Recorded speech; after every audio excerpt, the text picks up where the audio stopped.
Now, on to matters ODM at 20. A lot has been in the headlines. We looked at them a bit earlier, but we, of course, need to thread properly. ODM at 20, the unity, the factions, right? And how that all looks like in the grand scheme of things and for the future of ODM and the next 20 years of ODM. In studio with us, we have Millie Odhiambo. Karibu sana. Thank you. Hey, where do I begin? Alafu sasa tuende Kwa Koti. Yes. As we figure out where to begin. Right? Mariam. Jano will share the quotes with you. You can say if it speaks to you and yeah, what it means. I think she had said she had you in mind. I did, so I hope she says it speaks to me. She might say it means nothing, but I don't think so. Sylvia Tamale, a Ugandan feminist and scholar. I know Sylvia Tamale. Yeah, you know her. Of course you would know her, actually. Yes. But in 2021, she said, when women challenge power, they are not being disrespectful. They are redefining respect. Exactly. I agree with her fully. Yeah. Yes. How have you had to combat that over the years? Well, when, you know, when you're a woman, you are always considered either too aggressive or too gentle. You never just seem to get it right. But because of the issue of socialization, if I come on too strongly, then you are too aggressive. This is not very, you know, feminine. Women shouldn't, a good woman shouldn't behave like that, and that's why I'm a bad woman, because I defy that. Yeah. But then again, if you are too gentle, you are told you don't fit in this space. So women face a lot of challenges, and the standard and the bar set for women is, of course, much higher than what is set for the men. So how do I challenge it? By being a bad girl and not conforming to things that put me down. Redefining respect. Yes. Redefining respect. So you redefine this respect. Yeah. What you redefine what being good is. Yeah. So good is according to, you know, what works for me is good. It can't be what works for you, the man. Your standards. Not your standards, no. Yes. Yeah. I saw you doing that on Saturday in Mombasa. Yes. When you stood up to speak and you spoke about, you know, attacks on women leaders, and this particular one on Winnie Odinga. She's on the front page of the Daily Nation today, the War Within. Winnie's hard tackle on Oburu Oginga during ODM Gala reveals family tensions. Yes. Right? And there's what you said on Saturday about this. What was it all about? Well, I think what happened is that Robert Alai had attacked Winnie, and he was attacking Winnie for, you know, when Winnie had spoken earlier and said that I hear that the people who are with us during the day but in the night want to sell, you know, ODM party, we will not allow it. And they said this is a party that you must discuss things above board in the, you know, and not make it a pillow talk. And so he said, you know, oh, you have no authority or mandate to speak. It's your father who could speak. Winnie, in her own right, is a leader. She's worked, other than being Baba's daughter, she's worked with Baba, you know, but she's also a member of Parliament of Yala. So that means, you know, she is a leader in her own right. But what I found peculiar is when I raised that issue, then Alai quickly said, oh, you know, this is, stop making this agenda issue, because in any event, Winnie was attacking Governor Wanga. And I went back to Winnie's speech, and there's absolutely nowhere where she attacked Governor Wanga. And it just tells you exactly what you are saying about gendered aspects of politics. Why do you think when I talk about pillow talk, if you sexualize it, that it has to be a woman? Why does it have to be Governor Wanga? If you actually look at our structure, it's more male-dominated. Why wasn't that pillow talk Oburu? Why wasn't that pillow talk Abdul Swamad, Otsotsi, Simbarati, Sifuna? Why does it have to be Gladys Wanga? So it just tells you the way our minds think, that when you talk pillow talk, immediately, if you sexualize that phrase, which I don't think Winnie did, she just was speaking colloquial. Me, if you talk to me, if I tell you pillow talk, in my mother tongue, it's basically what I'm saying, wewalo, you know, kind of thing. Wewalo, basically, you know, stop being, you know, speaking useless issues here. It doesn't mean that unless it is within a sexual context. Right. So then don't sexualize women all the time. So if for me, Alai was attacking Governor Gladys Wanga and pretending to be attacking Winnie. Yes. I know there are a lot of issues to get into for ODM at 20. I almost feel like asking, as maybe a segue, what do you think is the most urgent truth that ODM needs to confront right now? Baba died. Okay. That is the greatest. Yeah. And it's sad that even as I was walking in, actually when I was just waiting out here, I saw a video which I've just shared of Jakoyo. Midi was saying, you know, when he was still alive, may his soul rest in peace. And he said the darkest moment will be, for us as ODM, is when Baba will not be there. And Junette said it sort of jokingly, that many people have been orphaned. And it is true. It's not just ODM. A lot of people who believe in justice, who believe in democracy, who believe in the values that Baba believed in, feel orphaned. Because suddenly you feel if there is a true, tried, and tested leader, not Johnny-come latelys who are now telling us, excuse, I've had my moment to Damascus moment, so believe in me, but we are not too sure whether you are Saul or you are, you know, whether you are Paul or still Saul. But Baba has been consistent over the years. And so for us, losing a champion of that as a country is tragic. But for ODM party is the one that has held this party together. When he says, you know, there's something that we've always said when we talk in, you know, rallies, we say, Baba Kisema, right, left, forward. Say that is not there in the transition. Right. I'm not saying it will be that way forever, but as is normal with every transition. Right. I can tell you they're going to be a bit of a bumpy ride. And so it's normal if you ask me what, you know, like part of what you're seeing. And then again, when you said the war within, in your headlines regarding Winnie, I don't even think it is a war within. I think one of the things that people are misunderstanding about Winnie, and I shared it yesterday on my timeline, is we want to make the Odinga superhuman. Winnie is a young girl who has lost her father, who she adored. She walked with her father everywhere. Grief is something deep of a person you love, of a person who mattered to me. I know me when my mother died, and she died when I was a member of parliament. I collapsed and I was admitted in Nairobi Hospital. And I went into a haze for days, and I made even very stupid comments and reactions. My mother died in Bita, and I insisted that her body has to be flown and brought in, you know, to Nairobi. And I wasn't listening to anyone. So Kina Rachel Shebesh and the late Laboso called Baba. They said, it's only Baba Millie will listen to. So they called Baba and told Baba, talk to Millie. Let her know it doesn't make sense to fly her mother's body in Nairobi. So Baba called me and I told him, excuse me, that's not your mother who's died. It's my mother. Yet I listened to Baba. I did not listen to Baba when my mother died. That's what grief does to us. The only person I listened to was nature. Because when the body was wrapped, taken to Kisumu to follow my unreasonable thoughts, and it rained. Has never been seen since I'm told in the 40s or whatever. So the body couldn't come. Now that is what part of what Baba's family is going through. Right. They are grieving, but we expect them to be superhuman in their grief. Those of us who are keen noticed that Winnie broke down in Mombasa when the documentary was played. Ruth Odinga broke down and cried when the documentary was being played. Later, as Junior was narrating how in their lives he actually met Baba when he was 11, because the father was always in detention. And he was like, oh, this guy looks familiar. And it's like, oh, this is my dad. Yeah? And it was... Winnie broke down again. So Winnie is grieving, but we want her to be superhuman. And she's a young lady.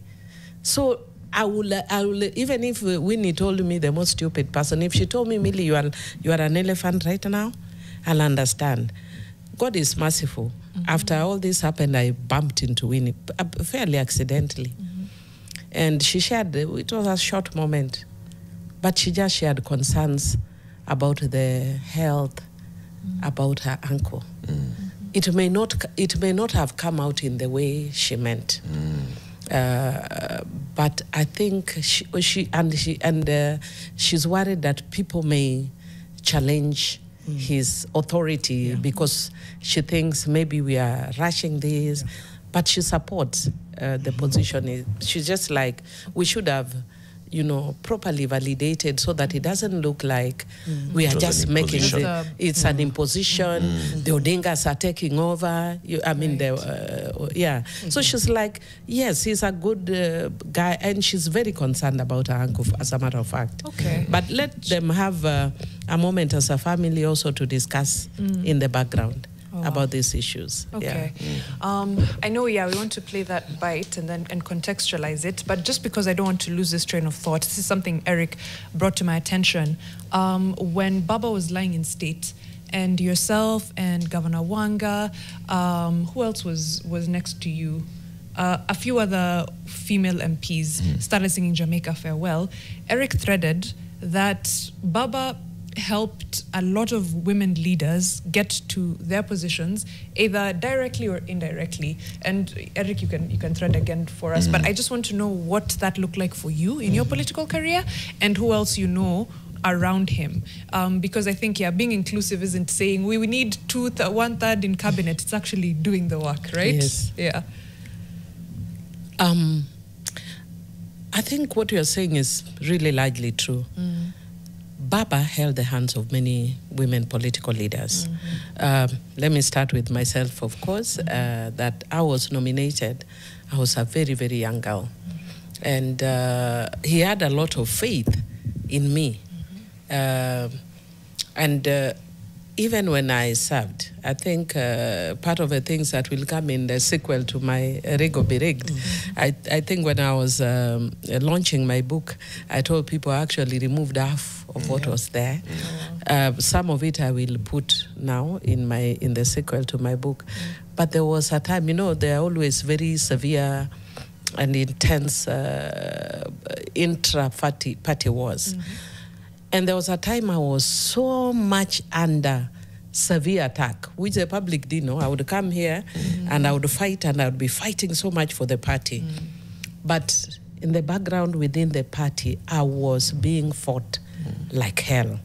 And it had an impact on me. It had an impact on my family. I've said in my book that I believe it actually impacted on my mother dying at a point. She died. And I thought at some point I couldn't handle it. And I went into a meeting and with a resignation letter as a member of parliament. And I gave Baba. I said, I can't handle this. And Baba became Baba. Not Baba, the one we are saying, he became a father. Held my hand, walked out of the meeting with me, and spoke to me as a father to a little child. And told me to hang in there. And to give, and said he'll give. So his support. And so it's not just to me. A lot of the women will tell you Baba held their hands. And when it is an attack against you as a woman, it's more vicious.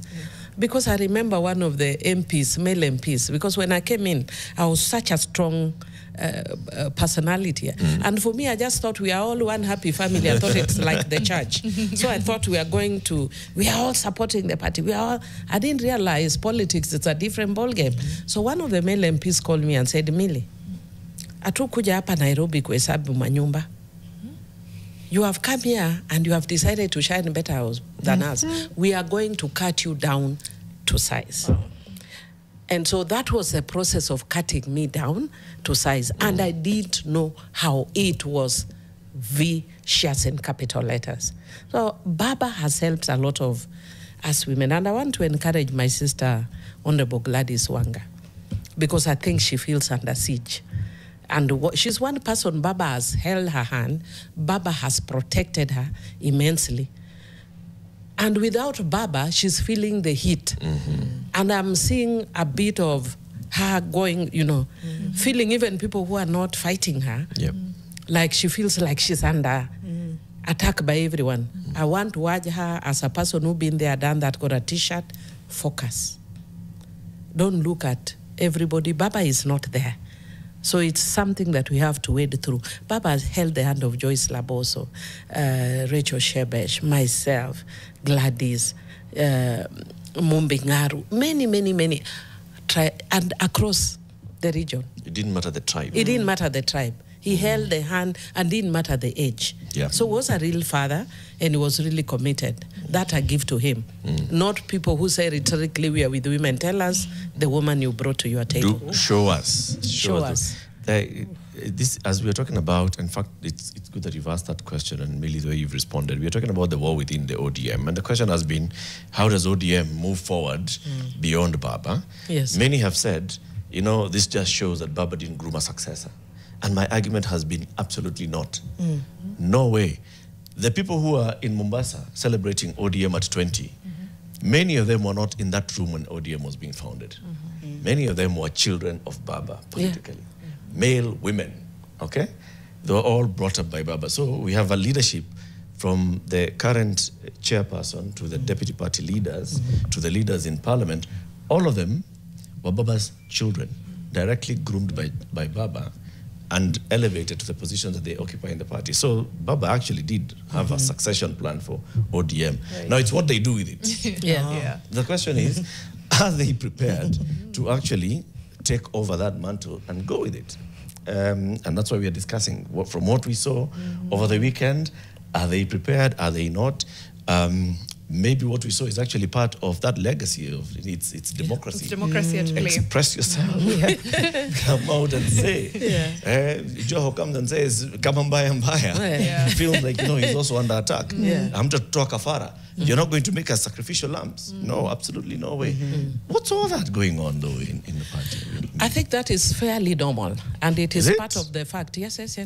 It's a part of the fact of Baba over-grooming people. It's actually the direct opposite of what people are saying.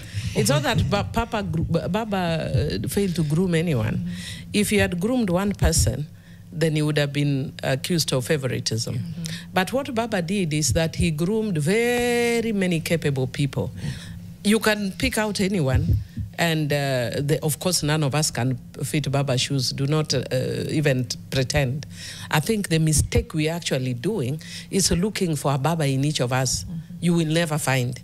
Just look for somebody who can be good in their own right, but not being a Baba. And I can mention, right from the way you mentioned, Joho, to Abdul Swamad, to Gladys, to Mili, to Sifuna, to Babu, to how many? Who am I? Mbadi. There are many, Wandai, Junet. There are very many capable leaders that Baba has left. So what is likely to happen is a jostling for what in Kijaluo we call Yuoranena. Yuoranena means shemeji nione. And we are fighting for two shemejis. One is the shemeji, which is the people of Kenya. We are trying to tell people, here I am, see me, I'm the better one. And then there's a shemeji for especially those of us who are aligned to the broad-based. For those who are aligned to the broad-based, they also want the broad-based to see them. So there's a jostling for see me, I'm the more capable one. But if you ask me, all those people, they are all capable. But the chips will fall in place, or what we call in Kijaluo, Juogi will speak. And when Juogi speaks, a person will emerge. Will emerge. Yeah, will emerge. So you're not concerned that this is going to fragment? Because it could become... may fragment, but which is normal. What hasn't been fragmented? Even this ODM was born out of some fragmentation, true. If you listen to the story. So it's normal. And it is also normal based on, you know, the realities of our politics. One of the realities of our politics, for instance, Nairobi. Let's say we are say as ODM, let's all move together.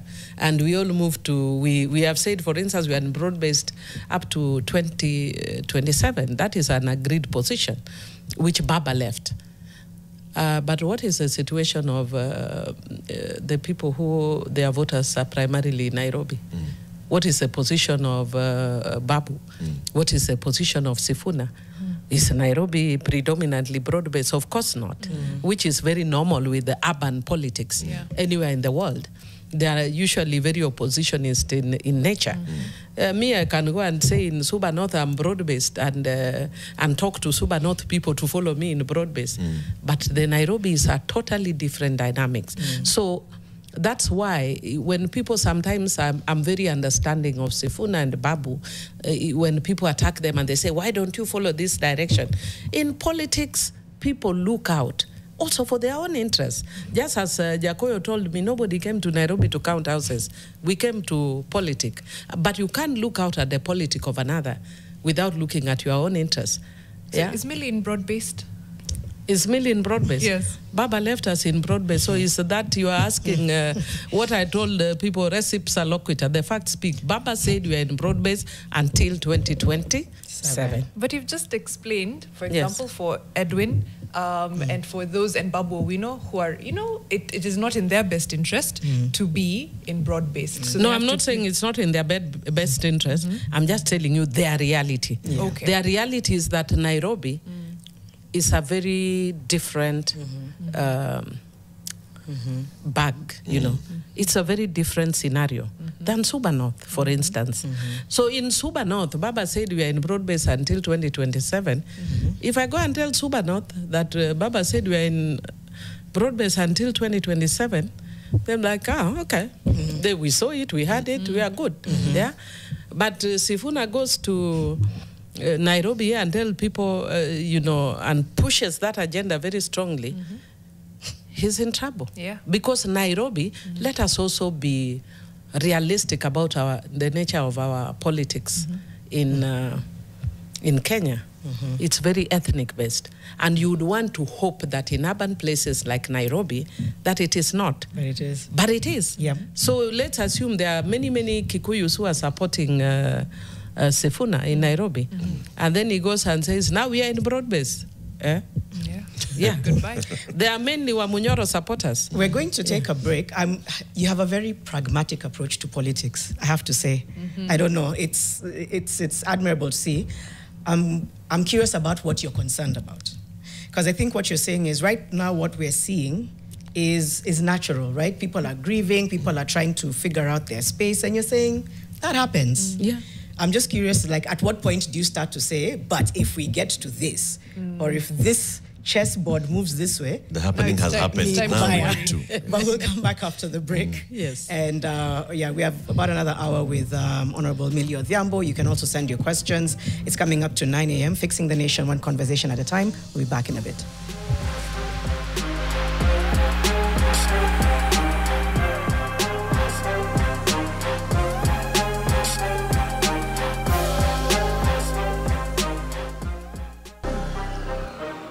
Welcome to the final hour of Fixing the Nation. We are live on Nation FM, on NTV, on YouTube, Facebook, Instagram, anywhere with a broadcast or internet signal. Let's get into our news fix for the hour. Now, the Kenya National Examinations Council has intensified security protocols for the 2025 KCSE as the exam period enters its final week. In a statement released on X, the council outlined strict rules aimed at curbing malpractice, especially amid persistent challenges posed by mobile phones during national examinations. Eric, thoughts? You've spoken about this so many times. You say it's not the policing you have a problem with. What is it? You see, the policing is a result of something. Yeah. It's what we have made these exams look like. Looking like Kenya's exams are the most insecure. That Kenya's children are the greatest of exam cheats on earth. These are teenagers. There is no way these children are thieves, like the way KNEC and the government wants us to feel. And this is what ends up with Kinamili and others in parliament allocating a lot of money for exams. 3 billion to 5 billion shillings for exams. It doesn't make sense to me at all. That's always my point. Really, does it make sense? I mean, why do we spend 3 to 5 billion shillings on just exams? 3 weeks of an exam. I agree with you. That's quite a lot of money. And I think there's a lot that needs to be done to fix that culture. And some of it are just really logistical issues. And if we were to really zero in on where we know the hitch is, Like, for instance, if you say many people come in with mobiles, how difficult is it to get people not to move in with mobiles? Really. There's some easy fixes. Yeah, that's such an easy fix. That don't require biometric. That don't require. I think there's biometric now verification to open these boxes that have exam papers, which is, you know, if the person who is in charge of the papers is the same one, if the person was the security breach, it doesn't matter if you put biometric verification, a vault, whatever, it's the same problem. It's stories. I do not believe that Kenya's exams are stolen to that extent. It's a ploy. Not unless there is some collusion by a few people who have access to the exam at the point of setting. And those are the ones that we should be probably, probably. Children don't. Now we're saying that grade six kids, now we have to go and start walking around them with guns. But also we need to rethink about the issue of exams and why we make it such a matter of life, you know, life and death. True. I don't think in other countries it's such a matter of life and death issue. This new Let system children is now just meant to be be children, young people be young people. It's meant to be more progressive now, as a grade that is cumulative of several years, which is a good move. But we still have this one massive exam that basically, you know, we say it accounts for your future, and that's very scary. And so you can see why you'd be tempted. Exactly. Many people are saying many things. Many people are saying many things. We're going to run some of the clips from over the weekend in a moment. But first, on YouTube, who do we have here? The ODM party is actively restructuring to preserve its legacy and remain politically relevant. However, in my opinion, the party won't be the same without Raila Odinga. That's Jay Aswan, which I think Honorable Millie has spoken to. Maurice Andati says, I think we're experiencing either the evolution of ODM or devolving of the party. It's no longer a Baba issue, but a grit issue among its top members. We'll see if Baba left warriors or left ticks. Wow. The Millie of yesteryear no longer exists. She was a fighter for the right reasons. Now he's concerned about broad-based, which you'll speak to, Millie, in just a bit. So those are just some of the thoughts that are coming from people. It's true, ODM helped very many young women, leaders, but can the same be said for men? That's what the Masai Moran is asking. So those are just a few thoughts. We can come back and reflect on them in a moment. You've seen one. Yeah, Ephraim is asking, Millie, why are we selling the party? Well, watch time. My question to Millie is, when do they plan to sell ODM to Kasongo? Please respond. Yes. Yep. Do we hear some responses or go to the bites? Should we respond to that? Yeah, we can respond first, and then go to the bites. Well, I think one of the things I want to say is, well, first of all, let me talk to the person who is saying the Millie of yesteryears is not the same. We must be alive to our realities. And our reality, even with Baba there, is that ODM has been and is still working with a broad-based arrangement. I don't want to say government as a lawyer, but we are working broad-based. And because of that, you don't expect me to be doing the work we've done before, which is running on the streets and undermanaging. It means, because before we were undermanaging because I didn't have access, say, to the presidency to raise issues of concern. Now in broad-based, I do have. So I may not be running on the streets with the placards, but I still raise concerns. When I see things that are of concern to me, I raise them. I cannot change who I am. I cannot change the fact that one of the things that attracted me to Baba as a leader is not because he's a Luo, it's because of the values and principles he stood for. And for me, even as we were talking off air, that, you know, what is do or die for you? For me, the do or die is if we lose sight of the values and principles that ODM has stood for. If I think that ODM is not standing with the Kenyans, if I think ODM supports, you know, violation of rights and blah, blah, blah, for me that would be a crisis That would be a crisis. For me, all this jostling, etc., doesn't worry me. At some point, we have to make a decision as a party in terms of coalition building. Who will we will go forward with, yeah? And I can say many good things about both sides, and I can raise challenges with both sides. Let me not say, but I can say a lot of things, both sides. So as ODM, we will make that decision.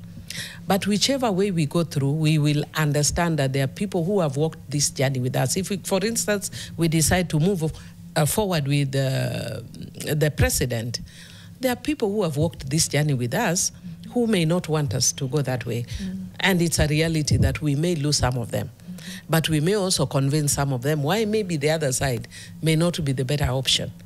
Because as many of us have said, we form governments, or rather we form parties to get into government. But it is not getting into government at all costs, no. I think the language I've heard some of us speak, it's like we must get in at all costs. No, we will not get in at all costs. But we will work hard, we will negotiate, we will put forward our agenda so that we may get into a government or the next government or form the next government. Either with our candidate, as a presidential candidate with ODM, if we get a candidate that is sellable, or supporting another. And in supporting that other person, we then will ask, what is in it for us? And I had somebody, the senator for Nandi, saying some seats are locked out. Yeah, as seats are locked out. I don't want to talk too much about it because, especially coming from him. But I can tell you for a fact, the moment you say that, our antenna goes up. Because even as much as we want to support another government, we are not supporting a government so that we can be village elders, as he was saying. Because I don't need the support of any government to be a village elder. That I can do without any help. I'm not seeking to support any government so that I can be, have a CS.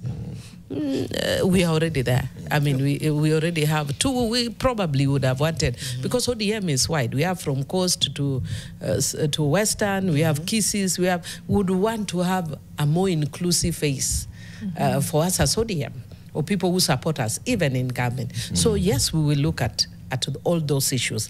But as out of now, and somebody said, when are we selling the ODM?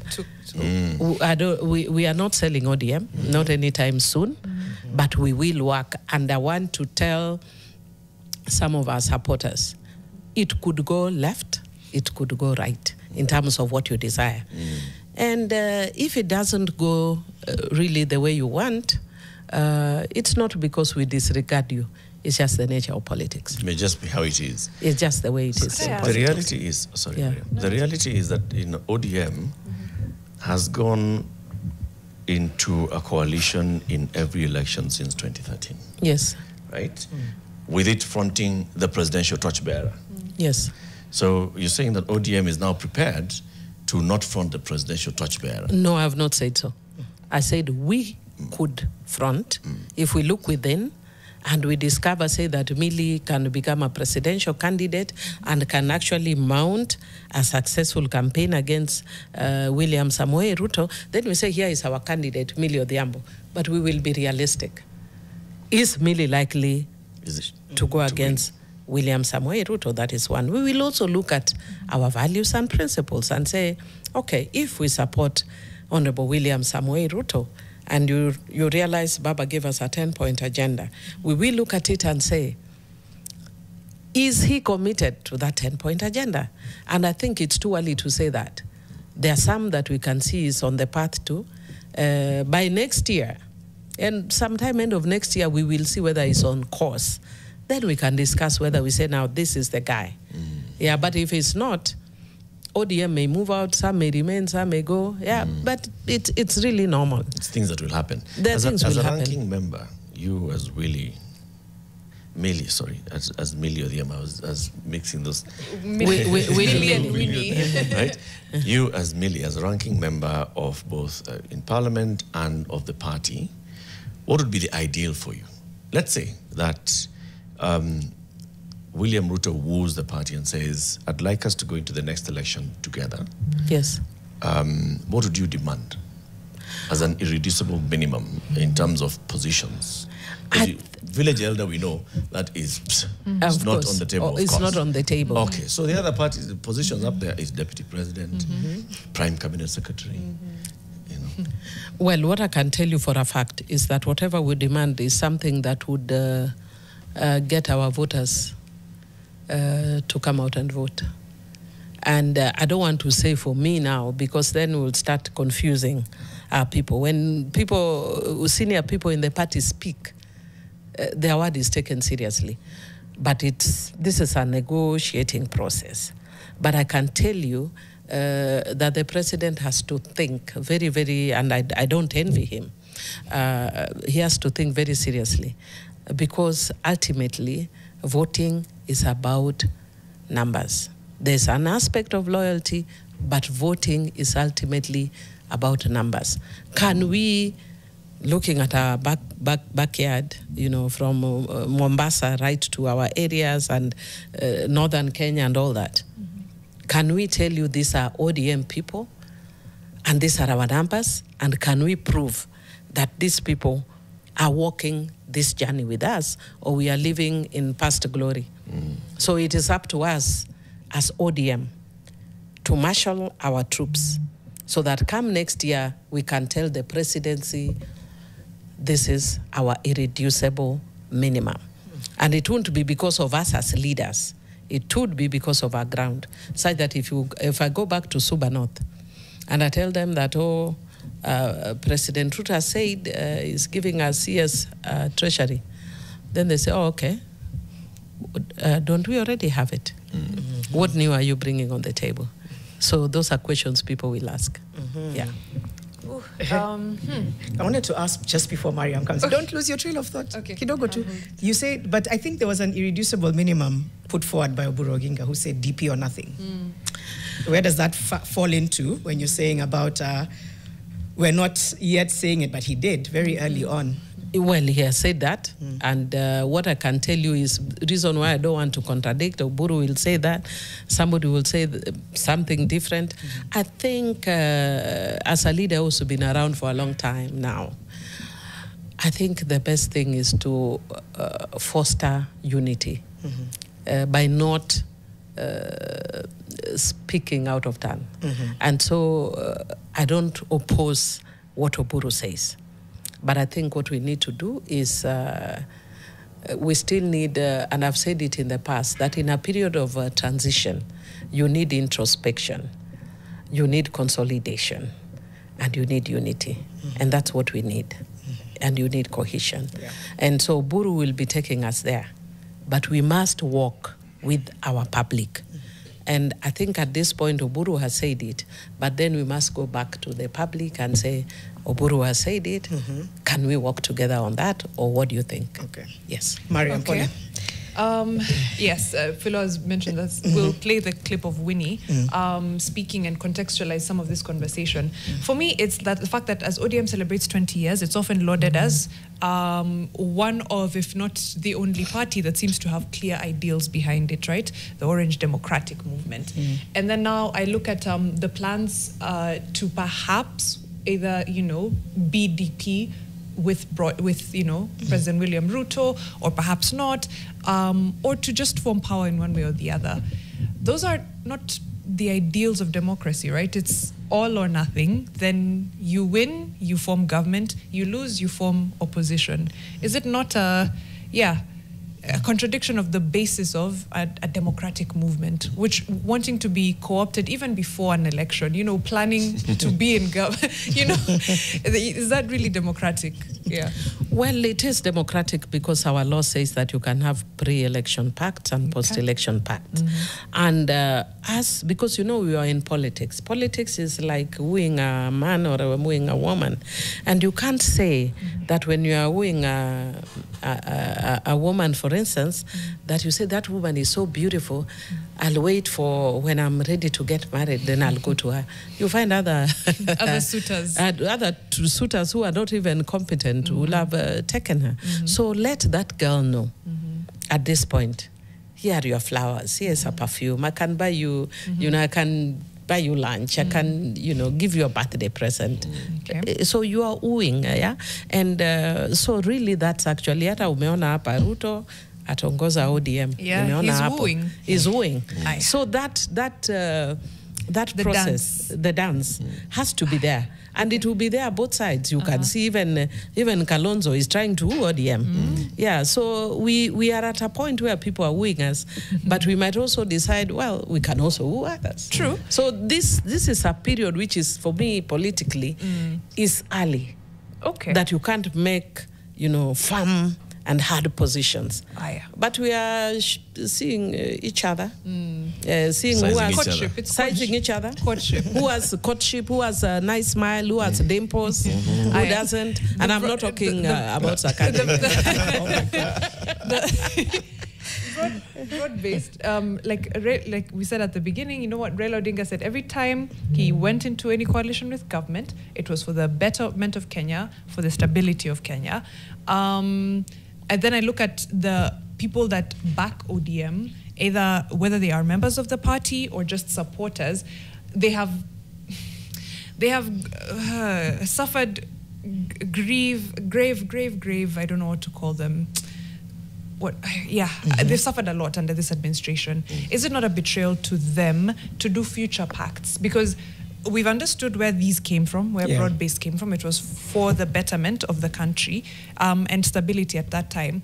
But is it not a betrayal to those people who've gone to the streets against William Ruto, people who have been injured, killed, suffered great losses under this administration, whether it's people from Homa Bay, from all around the country? Is it not a betrayal to already be thinking of a partnership with William Ruto in 2027? I'm glad you're the one who's raised it, that question. Someone else actually also raised it. Game changer. Which voters does Millie expect to mobilize for ODM? The young Kenyans who were killed protesting this regime in June last year, now ODM wants to partner with the same government for deputy president and prime CS positions. Zero integrity, zero conscience. Well, that person didn't even listen to what I said. The person has a blocked mindset. They're just saying, we want to. I didn't say such a thing. I said it's an open possibility. And I think that's what our people need to understand, that there's a possibility that we can partner with William Samoei Ruto. And I'm glad, the reason why I'm saying I'm glad you're the one who raised it, I hope I don't get it wrong, but you look young, you look Gen Z. Yeah? Zillennial, yes. Zillennial. Border generation of Gen Z I could say, so I'm glad you raised it. And the reason why I'm glad you raised it is because you, Gen Zs have genuine concerns. And they've taught us a lot. And they've given us a lot of directions. And I've stood with the Gen Zs. But I want to also say Gen Zs also need to listen to us older people. And the reason you need to listen to us is we've walked this path. I don't think there's anything Gen Zs have done which I, as Millie Odhiambo, has not done. I even have photos where the police is holding a gun to my head while I'm lying outside Parliament. So being there. And that's why I feel the Gen Zs, I understand the Gen Zs. And when I'm moving in the direction I'm moving, it's not because I have changed. It is because I have, as an older person, realized that Nelson Mandela was jailed for over 20-something years, and he came out and worked with the white people for the country to progress. And sometimes for us to progress, we must work with the people who we think have violated us, but only if they show that there is a commitment to change paths. Baba Raila Amolo Odinga. We are talking about people who have suffered. Baba Raila Amolo Odinga was in detention for 8 years. 8 years, yeah. His mother died when he was in detention, never buried his mother. Yeah? What greater sacrifice did somebody have to pay? But guess what? He worked with the people who detained him for 8 years. Baba and we believe every election except the first one, which we are sure we lost. But we believe we won every election. And every single administration after that, we believe, has violated our people. But we've gone back for the sake of the country, to move us forward. We cannot move a country on all the time, on grudges, on anger. And sometimes, as older people, you learn to create a new narrative for the sake of the future. It is a hard truth. But yet, sometimes whatever comes next will be built on a foundation of injustice, which is part of what we grapple with as a country already. Like I say, this country is built on a foundation of just injustice on top of injustice, and now we're adding on to it. Let me paint a picture of 2027 with ODM in opposition.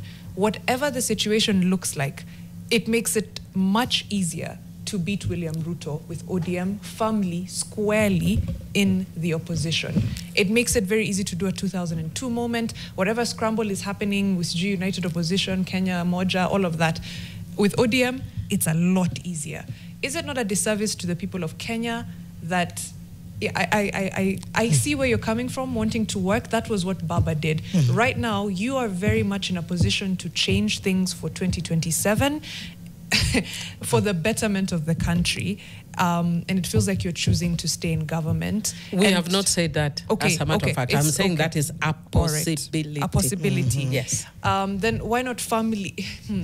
I will tell you why not family. Yeah, why you? No, I'll tell you why not family. This suitor who has abusive tendencies, let me just ask that. Because both sides have abusive tendencies. Both sides have abusive tendencies. The problem is we only see with one lens. One side is telling me, I don't fit here. I'm not a stakeholder. You know, I'm not a shareholder. You're not from Murima. I'm not from Murima. And you are telling me this is a better side because I'm not from Murima. I go to a side that is telling me I'm not from Murima. No.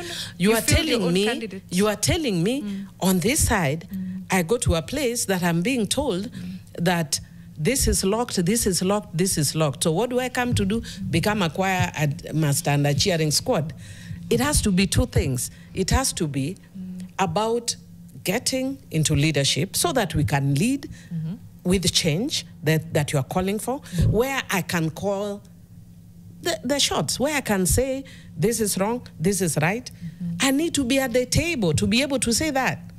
But at the same time, it has also to do with values and principles. And that's why I'm not giving a firm position as of now. I'm not giving a firm position because right now the person who is on my radar 100%, is William Samoei Ruto. And how he's dealing with the 10-point agenda. On the other side, the persons who are on my radar 100% is the other side. And how they are being inclusive. But every day, you hear, like yesterday, I had something, I don't know the context, but there was something about urinating and on choppers or something, I don't know. I mean, and let's not say as of now, until we put our house in order, and I've told you that also that is an option that ODM is exploring.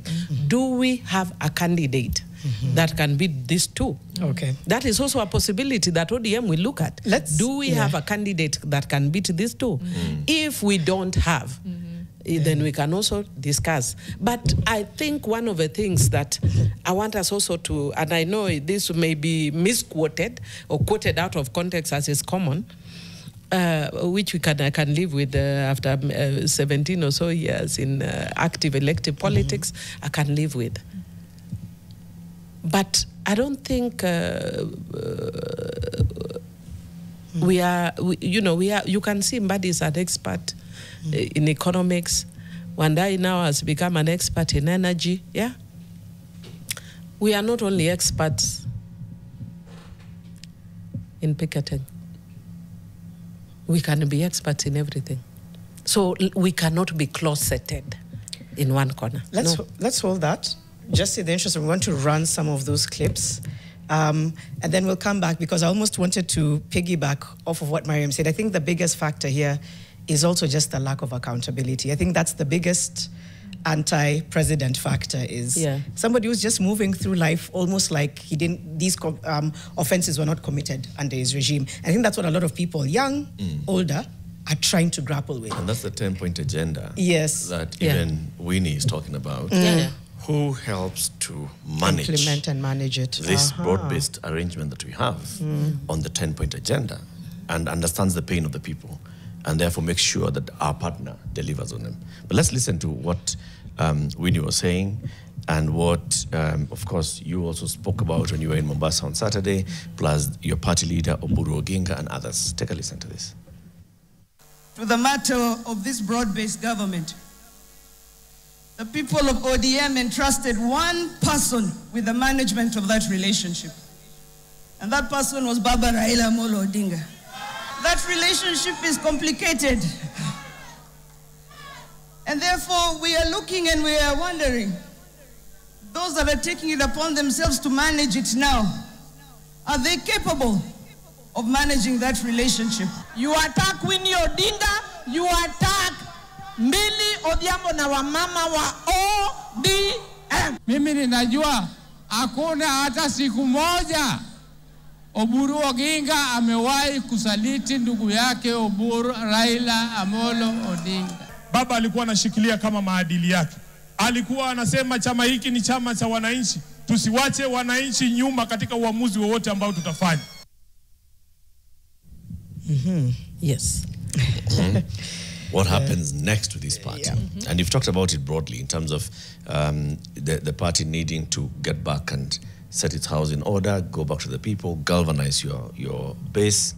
But at the same time, with this broad-based, when he's saying, look, we need to make sure that we trust the people who are managing this relationship that we have, are capable of managing the relationship that we have. I think I'll tell you one reality. The one reality, which I've said actually before, the people who are playing my Shemeji Simia, that has to be there, because this is politics. So there are people who may, want to be seen, to be forging ahead and screaming broad-based in capital letters, bolded and highlighted in red, or yellow or green. So there will be people like that. But ultimately, and that is a question Winnie is asking, do we entrust these people to stay on course with what Baba stood for? And that is why I've told you that that is the greatest test for me. That if you are not able to stand the course on that, then we will not negotiate anything about broad-base. Some will go, some will stay. I can tell you for a fact that for me, if I think, as Millie Odhiambo, Member of Parliament of Suba North, if I think that we are not staying true to the course of Baba, of listening to people, of pushing the common man's agenda, of the issues we have raised in the 10-point agenda, then I'll have a problem. Of course, we have to be aware of realistic situations. I just came back from the US. I've come from Botswana, where my stepdaughter was getting married. US, my sister lost her husband. And I've just come back from both. And both of those countries that have been doing very well are facing economic challenges. So there's a global, economic challenge, which is also affecting Kenya. So absent that, which is also affecting, the cost of living, employment, and all that, absent that, we want to see what I call the soft issues, the software of politics. And some of it, I can see, some I can see is changing. Some things are being implemented. Some are being implemented. For instance, the issue of victims, even though the matter has now gone to court, but there was a goodwill about, even though some people are saying don't pay. But I together with our other council in ODM, represented several. For instance, the people who were killed last in the last demonstrations in Kisumu, post-election, these last elections, they were lying on the floor of the morgue. I went there, so we even took photos. Over 21 young people. We buried one in Kisumu West, I think it was 22 years. The wife was around 20 with a 1-month-old baby. And they want compensation. Yeah. They have not said long process, blah, blah, blah. They just want compensation. They want to be able to compensation and justice. now. And yes, some of them just want compensation. Some of them want compensation and justice. For me, I think it's good to have both compensation and justice. But I don't think we should stop compensation because there's no justice. No, compensate the same way we compensated victims of IDPs, you know. I mean, victim of post-election of 2007, the IDPs. Many were compensated without justice, but we hope we can still get justice over that. But let's compensate the same ones, these ones as well, even as we push for justice. Yeah. I can see the wheels in your mind turning, Mariam. No, it's because the one thing you say is if we bypass the justice factor. Yes. I'm for compensation just after the justice factor, because once you start the compensation process, legal processes will fall apart. They will, like seeing them to the end is very unlikely. Historically, that's been the trend. Even as you use IDPs as an example, what are the chances that they will get any significant, like, criminal justice? Almost I think 20 years later. they're very scant. And then what that does is then it doesn't deter future occurrences, because the state has taken the bill for compensation, but no criminal culpability. So then there is no reason to fear it happening again as an actor of that sort. That for me is the issue. The state takes care of the bill. You know, it's not in no one individual taxpayer. So no individuals are then put brought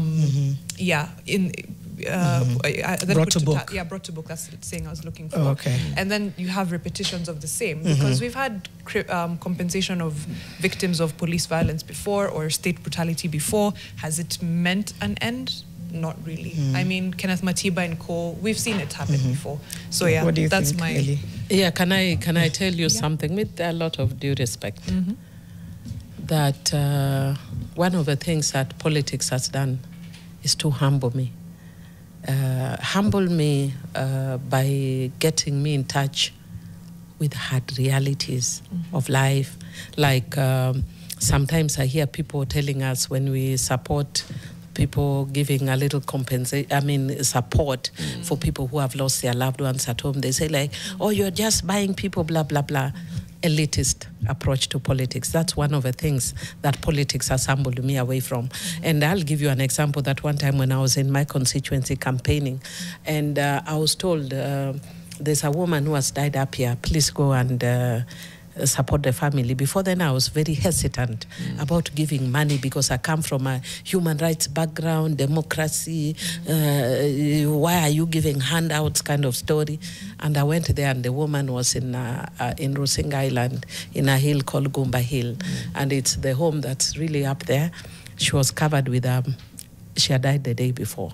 So me, I thought I was just going to condole with the family. She was still there in a mud-walled house. The body is lying there, covered with a net donated by UNICEF. The firstborn, 14 years. The rest of the older family around are all dead. So this is a child-headed household. Then my people told me, Millie, when we tell you that you give your 4,000 shillings, I don't give much because there's a high death rate. I give 4,000, 5,000. And I told them, what does 4,000 do to somebody? They say, when you send that 4,000, it buys a casket and we are able to bury a family like this. Now, I'm giving you that example to give you the reality. I've just told you there's a woman in Kisumu West. She's, the husband, I think, is the one who was 21, 20. This girl was 20 or thereabout, with a 1-month-old child. She's not working. The mother-in-law is a widow who was living in a tiny hut that cannot accommodate the two of them. We actually, Rosa Buyu actually had to do a little thing for her, a little hut. Yeah? And what you are saying is very idealistic. I'm sorry. It's very idealistic. This girl with 1 month-old baby will wait for justice. What will the baby eat while she's waiting for justice? Let her have that money to buy omena and milk for the baby as we pursue justice.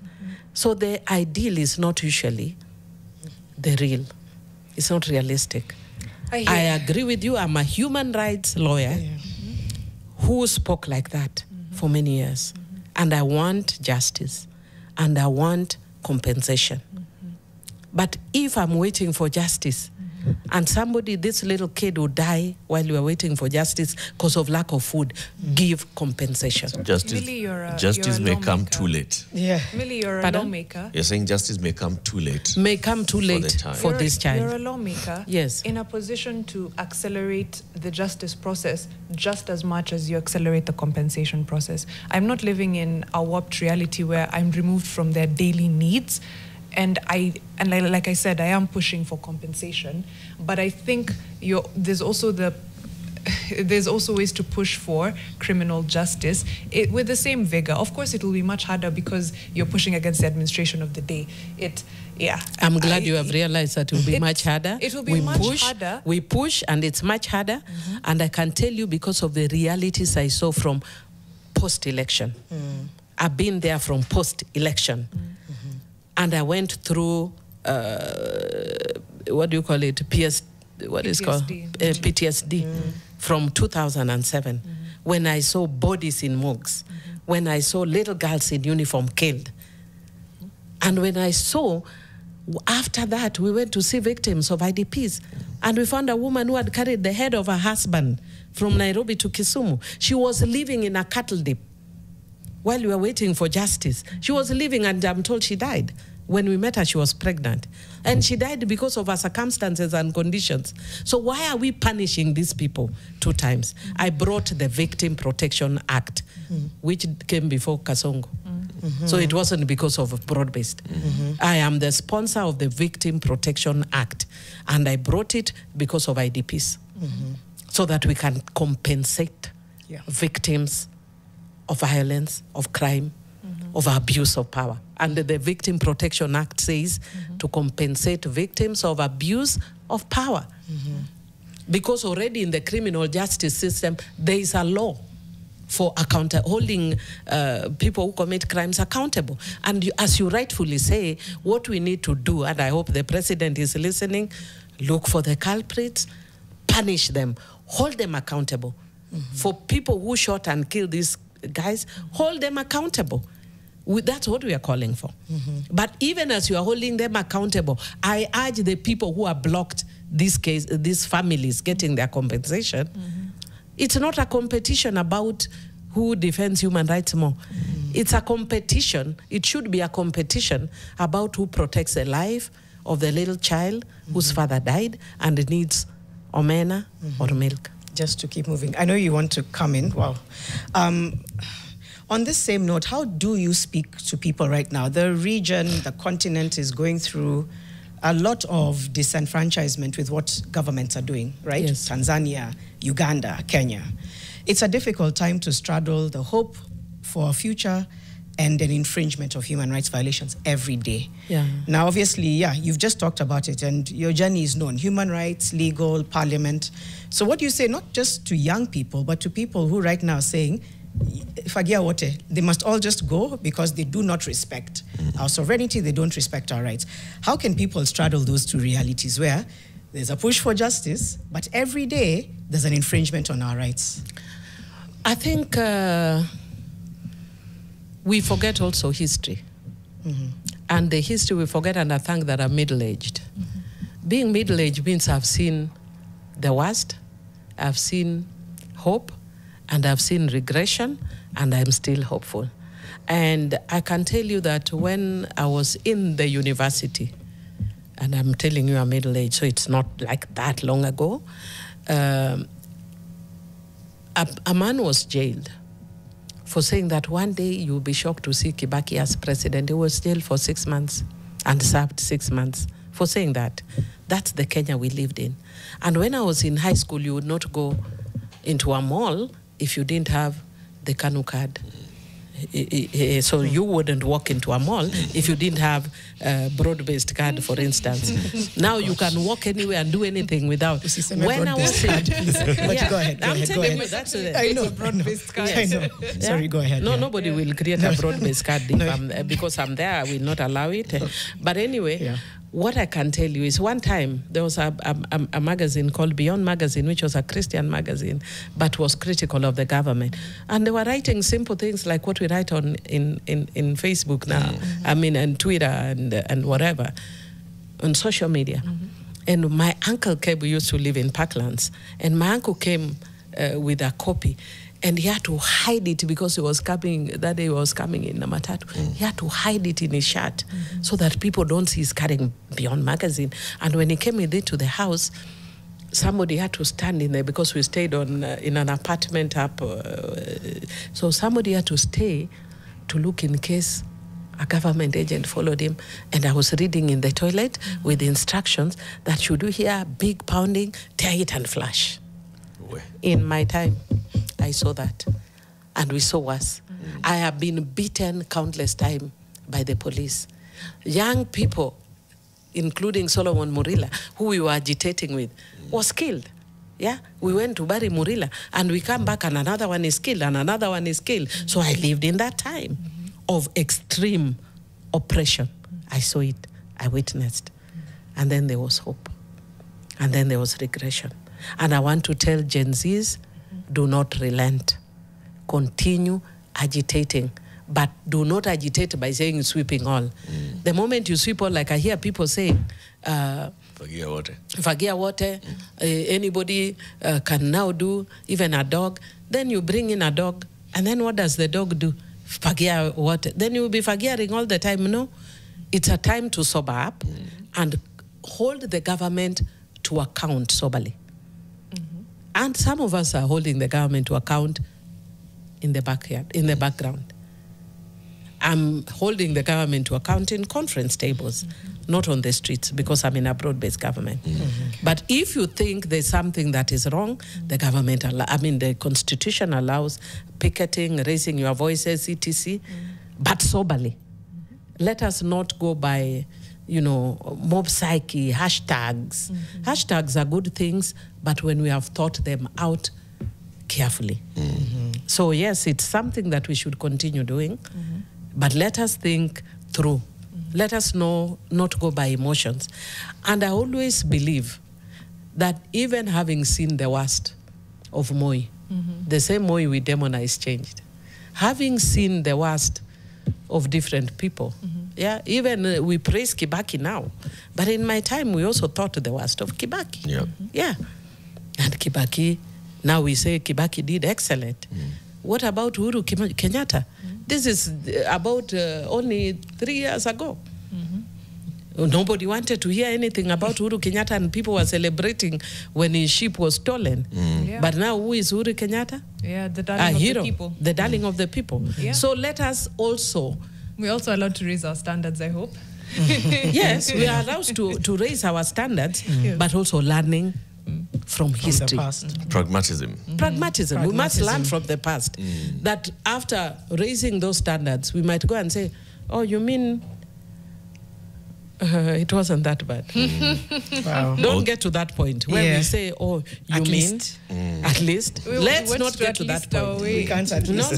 Let's not get at least. Let's talk about the bill that we are completely out of time. No, we have like 4 minutes or something. About 5 minutes. Yeah. And but you want to I just wanted to I think it's a point that one of the things that saw Raila being demonized last year, and even now some of the comments that come in, was that move into broad-based. And he tried countless times to explain himself with the 10-point agenda, with calling for, conclave and so on and so forth. The 10-point agenda is there, it's written, it's a signed-on document. There's a team led by Agnes Zani, who is an ODM person, and the other members are Fatima Ibrahim, Kevin Kerrie, Gabriel Ogunda, and Javas Bigambo, that is supposed to be looking at the implementation of this 10-point agenda. Deadline is March 7th, the anniversary of the signing of the 10-point agenda. Not a long time. Yeah, yeah. By March 7th, if this 10-point agenda is actually not implemented, then everybody will have let down Raila Odinga. And the entire reason for the broad-based government, for him saying, let me join hands with Ruto to bring peace into the country. Okay, let me say something without decoding. And what I'll say is that one day, when history is written, we will all discover that we actually faulted Baba wrongly on this issue. I will not decode what I'm saying, but one day you will discover. And it lies in a statement that the president said recently. Again, I will not decode, but let those who have ears listen. But we faulted Baba wrongly as a person who is privy to a lot of information, insider information about how all these things came. We faulted Baba wrongly. And Baba meant well for this country. And Baba was willing to take dirt and be crucified for things he did not do or he did not father. But one day we'll understand. And one day, you know, we will deal with it when the time comes. But we faulted Baba wrongly. And those who continue demonizing, it's Baba fought very hard for democracy so that you can also demonize it. So I'm happy when they demonize Baba because it means Baba achieved his goal of democratizing Kenya. He achieved his goal. When we come to the March agenda, we will look and say how far have we moved, have we progressed? And so I think it's too early to say so. We will look at each and every one of those 10-point agenda and say, are we on course? And that's why I'm telling you, all my eyes are on William Samoei Ruto. Okay. Is he doing what he agreed with Baba? Okay. We have to wrap up. Let me just wrap up with a few comments because we haven't gotten a chance to read them out. But from YouTube, Kante Philip says, Millie is my MP and she has time and again defended social justice and advocated for the victim compensation. Tell her that she has my vote in 2027. Yule wa Dayat must wait longer. Yoni nani? Charles Ndongo says, I'm one of those who still believe that Uhuru's government was as bad as Ruto's. Okay. ECK Ephraim says, now they think they have reached the high table. Little did they know the Red Wedding is coming with a sad ending. That's a reference to Game of Thrones. The Red Wedding was a massacre that happened at a time of celebration during a wedding, basically. I don't know what he's trying to say there. The intricacies of politics are being laid bare by Millie, where the feel-good mentality is in play once compensation takes place. That's from Charles Ndungu. It's not feel-good. It's just... It's a reality. Form of justice. Okay. Yeah. Morris Andati says, when you bypass justice in Kenya, nothing will happen. It'll give people the right to do what they want because government will cover the costs. Sasa tutakubali compensation, lakini... Sasa tutakubali to compensation, lakini justice... ... Higher. Jared says, we cannot always be experts in picketing is my take home. There's a lot more, Honorable Millie, but thank you so much for taking the time to spend the morning with us. Yes. We appreciate it. We have been in conversation for the last 1.5 hours, yes, with Honorable Millie Odhiambo, MP Suba North, and Minority Whip in the National Assembly, talking ODM at 20. Aya, mambo ni mengi, kesho ni Tuesday. Are we ready for Tuesday? Thank you, Millie, for spending the morning with us. Yeah. Hashtag is Fixing the Nation on TV. Continue the conversation online. For now, it is Winnie who is taking over on Your World. What are we discussing today, Jana? Today, it's master your time, take control, beat the tick, own the moment. It's very broad. Okay. It could mean anything. So I'm curious to find out what it means. Discipline. I see. Master your time, take control. So it's time management. Discipline. Manage your time. Okay, so time management. Fair. Yeah. It's Eliud Kipchoge one. Okay.